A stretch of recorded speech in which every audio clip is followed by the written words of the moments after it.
Hello friends, this is David with David's Yacht Service, and I wanted to share with you another Palmer 60, this one a V-drive unit, but this entire engine and drive gear has been completely rebuilt, and it's ready now to be delivered to its owner, who's got a beautiful sailboat for it to go back in.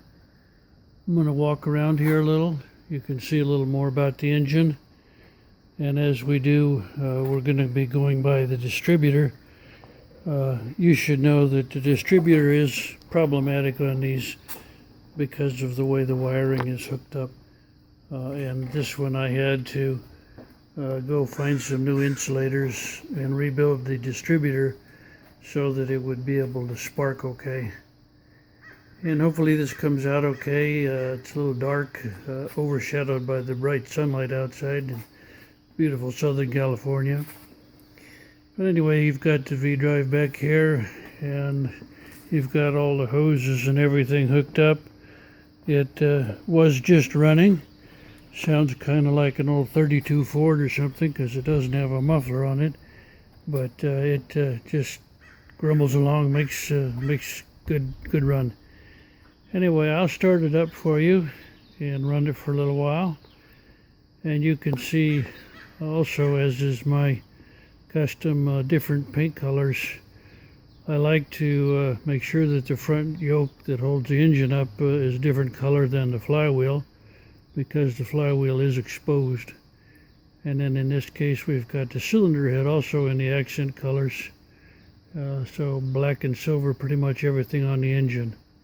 Anyway, I'm going to stop the film here, and we'll get the engine started.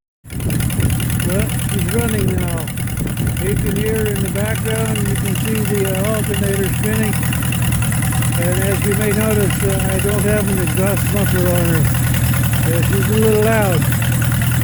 But she does idle here by herself all on her own. And she can also shift gears for you. I've got her adjusted so that it's pretty easy to do by hand. And I'll talk with the owner about setting her up. But here's forward. And we look around here, probably can see the drive spinning. Have to look kind of underneath you out there. She's spinning around.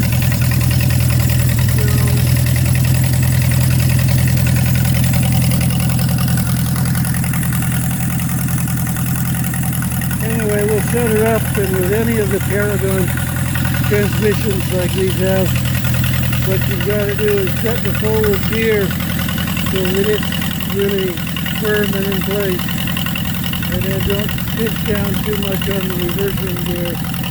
A lot of people get in trouble that way with being in two gears at the same time. Anyway, I hope you like her. Actually, hope the customer likes her. That's what's important for me. Anyway, glad I could show you this one, and take care. We'll talk to you again with the next one. Bye now.